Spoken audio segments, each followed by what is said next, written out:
형제들아, 내가 너희에게 나아가 하나님의 증거를 전할 때에 말과 지혜의 아름다운 것으로 아니하였나니 내가 너희 중에서 예수 그리스도와 그가 십자가에 못 박히신 것 외에는 아무것도 알지 아니하기로 작정하였음이라. 내가 너희 가운데 거할 때에 약하고 두려워하고 심히 떨었노라.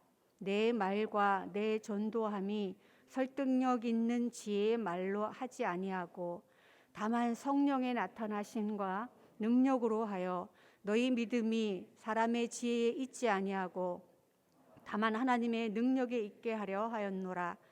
그러나 우리가 온전한 자들 중에서는 지혜를 말하노니 이는 이 세상의 지혜가 아니요 또 이 세상에 없어질 통치자들의 지혜도 아니요 오직 은밀한 가운데 있는 하나님의 지혜를 말하는 것으로서 곧 감추었던 것인데 하나님이 우리의 영광을 위하여 만세 전에 미리 정하신 것이라. 이 지혜는 이 세상의 통치자들이 한 사람도 알지 못하였나니 만일 알았더라면 영광의 주를 십자가에 못 박지 아니하였으리라. 기록된 바 하나님이 자기를 사랑하는 자들을 위하여 예비하신 모든 것은 눈으로 보지 못하고 귀로 듣지 못하고 사람의 마음으로 생각하지도 못하였다 함과 같으니라. 오직 하나님이 성령으로 이것을 우리에게 보이셨으니 성령은 모든 것 곧 하나님의 깊은 것까지도 통달하시느니라. 사람의 일을 사람의 속에 있는 영 외에 누가 알리오? 이와 같이 하나님의 일도 하나님의 영 외에는 아무도 알지 못하느니라. 우리가 세상의 영을 받지 아니하고 오직 하나님으로부터 온 영을 받았으니 이는 우리로 하여금 하나님께서 우리에게 은혜로 주신 것들을 알게 하려 하심이라. 우리가 이것을 말하거니와 사람의 지혜가 가르치는 말로 아니하고 오직 성령께서 가르치신 것으로 하니 영적인 일은 영적인 것으로 분별하느니라. 육에 속한 사람은 하나님의 성령의 일들을 받지 아니하나니 이는 그것들이 그에게는 어리석게 보임이요 또 그는 그것들을 알 수도 없나니 그러한 일은 영적으로 분별되기 때문이라. 신령한 자는 모든 것을 판단하나 자기는 아무에게도 판단을 받지 아니하느니라. 누가 주의 마음을 알아서 주를 가르치겠느냐? 그러나 우리가 그리스도의 마음을 가졌느니라. 아멘.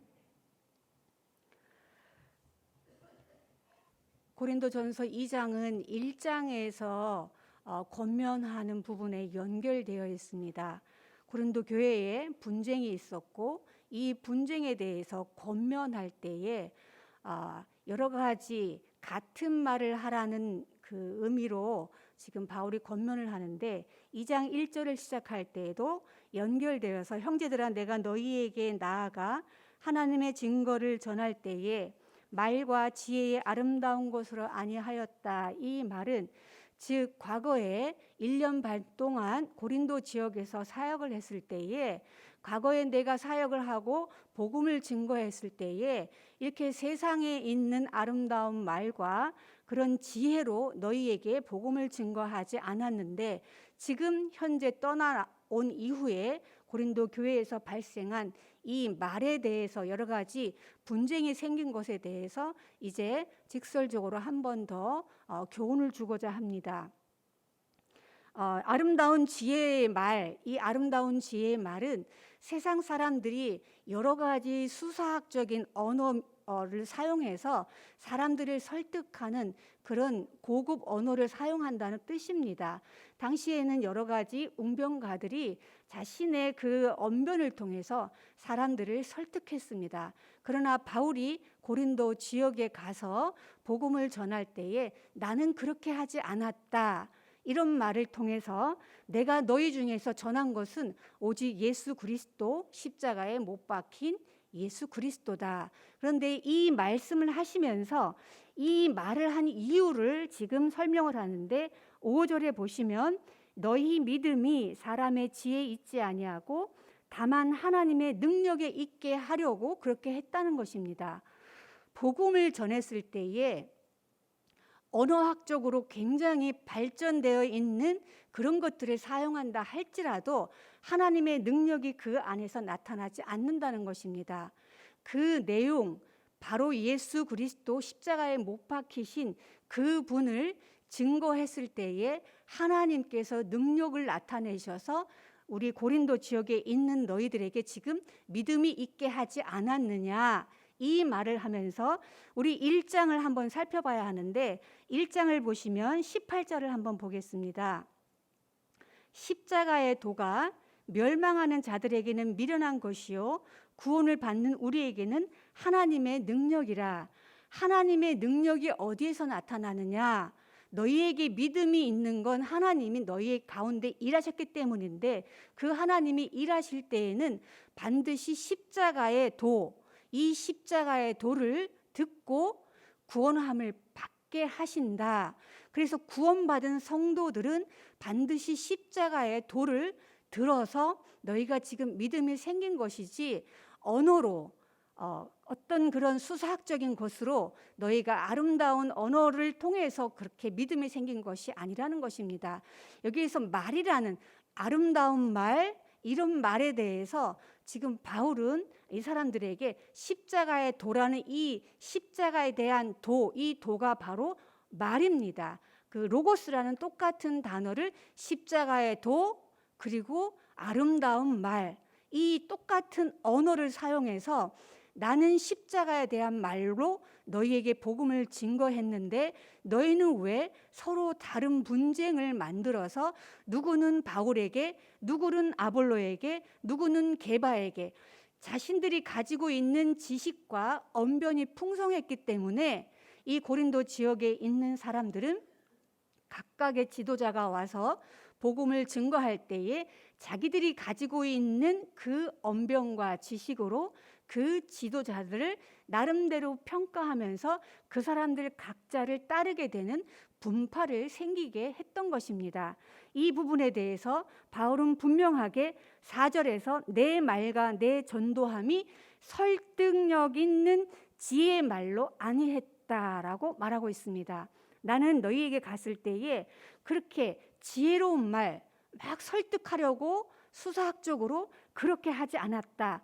다만 내가 십자가의 도를 전했을 때에 그 가운데 성령이 나타나셨고 그 성령이 능력으로 역사하셨기 때문에 너희에게 지금 믿음이 생긴 것이다 라고 말하고 있습니다.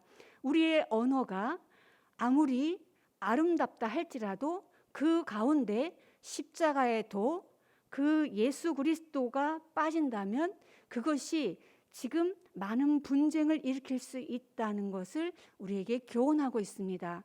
교회 안에 지금 고린도 교회에 이 복음을 전하고 있는 바울은 우리는 이미 복음을 들었지만 그 가운데서 예수 그리스도가 빠진 많은 언어들은 우리를 잘못된 길로 빠지게 할 수 있다는 교훈을 하고 있는 것입니다.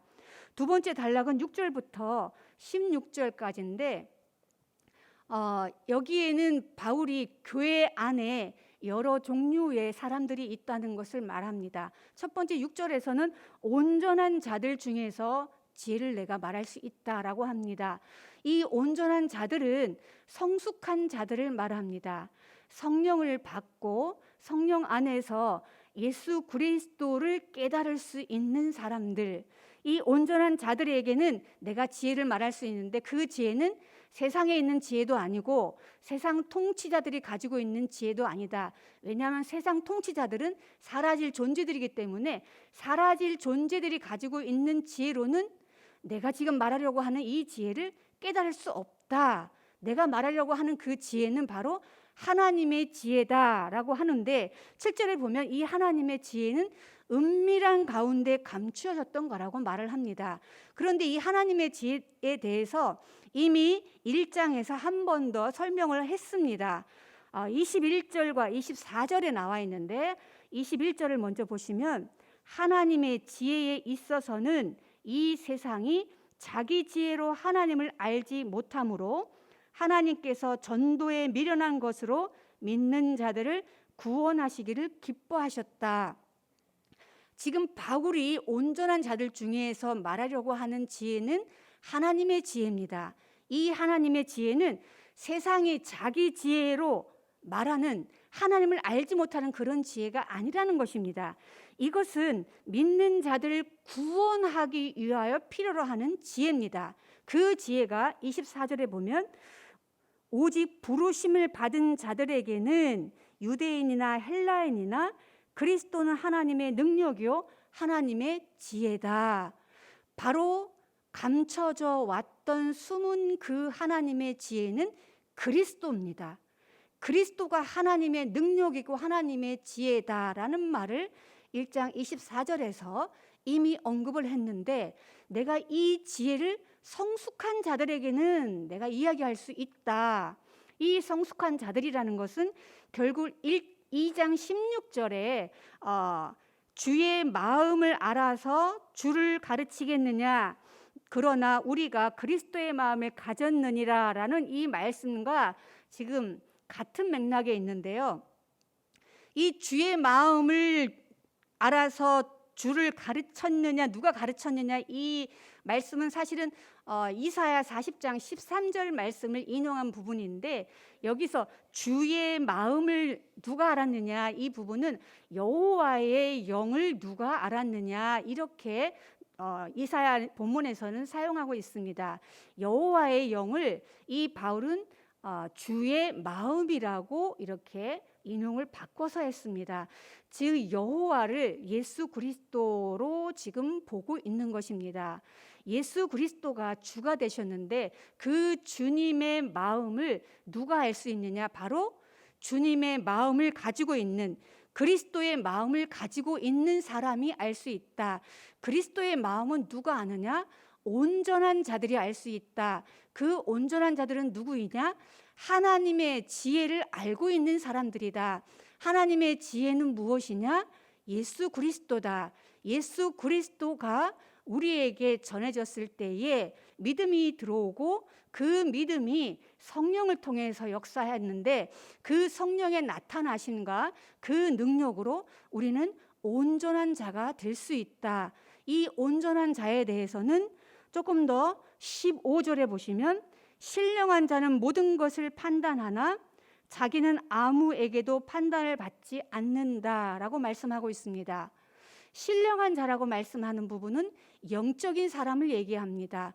성령을 소유한 사람, 성령을 소유했다는 건 믿음에 있다는 것이고, 이 믿음의 역사는 바로 그리스도가 전해졌기 때문에 그 안에 그리스도를 받은 사람, 그 안에 성령이 들어가서 신령한 사람, 영적인 사람이 된 것입니다. 영적인 사람은 세상에 있는 모든 것들을 판단할 수 있습니다. 분별할 수 있습니다. 그런데 뒤에 보시면 자기는 아무에게도 판단을 받지 않는다고 합니다. 우리 안에 성령이 들어오셨고, 그래서 우리는 영적인 사람이 되었으면 세상에 있는 모든 것들을 우리는 분별하고 판단할 수 있습니다. 그러나 세상에 있는 사람들은 성령을 받지 않았고 믿음이 없기 때문에 우리를 판단할 수 없다는 것입니다. 그렇기 때문에 세상의 지혜로운 말로 아무리 말할지라도 그들은 우리를 이해할 수 없고 그리스도를 버릴 수밖에 없다는 것입니다. 알 수 없기 때문에 그렇습니다.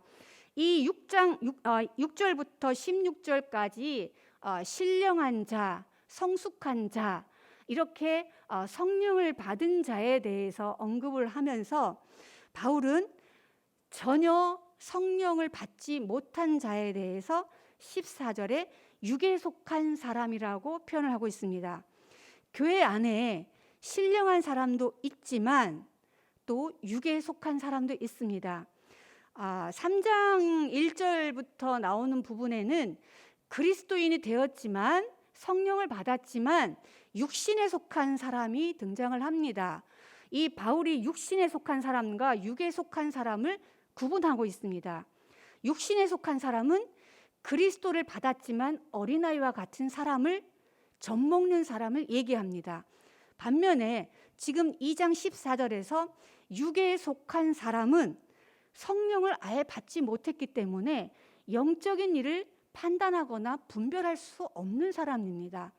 그 안에 성령이 없다면 그런 사람들은 우리 영적인 사람을 판단할 수 없습니다. 그래서 육에 속한 사람은 하나님의 성령의 일들을 받지 아니하나니 이는 그것들이 그에게는 어리석게 보임이요 또 그는 그것들을 알 수도 없나니 그러한 일은 영적으로 분별되기 때문이다. 영적인 일들은 영적인 것들로 판단하고 분별할 수 있는데 이 육에 속한 사람들은 자연인 그대로를 얘기합니다. 우리가 태어나서 복음을 듣지 않고 성령을 받지 않고 그냥 그대로 살아가는 사람들은 그냥 육에 속한 사람들입니다. 그러나 성령을 받았지만 미숙한 사람들은 육신에 속한 사람으로 구분하고 있습니다. 이 바울이 우리에게 지금 이 2장을 통해서 교훈해 주고 있는 말씀은 교회 안에 육신에 속한 사람도 있고 육에 속한 사람도 있고 신령한 사람도 있다는 것입니다. 지혜를 말하려고 한다면 너희들이 지금 하나님의 지혜를 말하라는 것입니다. 너희들이 교회 안에서 나름대로 언변이 있고 지식이 있어서 교회 안에서 뭔가 말하려고 한다면 참 지혜이신 예수 그리스도 십자가의 도 그분을 통해서 성령이 역사하시고 하나님이 일하시는 그 십자가의 도와 관련된 같은 말을 하라는 것입니다. 이들에게 분쟁이 있었고 서로 다른 말을 했습니다. 그래서 바울은 너희가 같은 마음, 같은 뜻을 온전히 합하라라는 것이 1장 10절에 있었습니다. 이 말씀은 마치 어부들이 그물을 던져서 고기를 잡고 난 다음에 고기를 다 빼고 나면 그물이 망가지게 됩니다. 그러면 그 그물을 다시 깁게 됩니다. 잘못된 부분을 수선하게 온전하게 이렇게 다시 교정하게 되죠. 그것과 같은 것입니다. 지금 너희 가운데 하고 있는 이 말들에 구멍난 부분들이 잘못된 부분들이 고쳐야 할 부분들이 너무 많다는 것입니다. 교회 안에 고린도 교회 안에처럼 우리도 우리의 언변과 지식과 언어적인 은사들을 통해서 나름대로 세상적인 지식의 기준을 가지고 누군가에 대해서 판단하고 우리의 말들이 그렇게 생길 때에 사람들은 연약하기 때문에 그 사람의 말에 혹해서 여러 분당이 생길 수 있습니다. 이런 분쟁 앞에서 바울이 오늘 우리에게 주시는 교훈은 십자가의 도 그 안에서 한 마음으로 예수 그리스도의 마음으로 언어 생활을 하고 그것을 통해서 교회가 일치되는 그런 은혜 있는 교회가 되기를 권면하고 있습니다. 오늘 우리의 언어 생활 가운데도 하나님이 주시는 이 복음 그것을 벗어나서 우리가 배운 지식과 언변을 가지고 여러 가지 잘못된 방향으로 우리가 이야기를 해서 아직 어리고 미숙한 사람들을 오히려 어지럽게 하는 그런 일들이 우리 가운데서 없어지기를 소망합니다.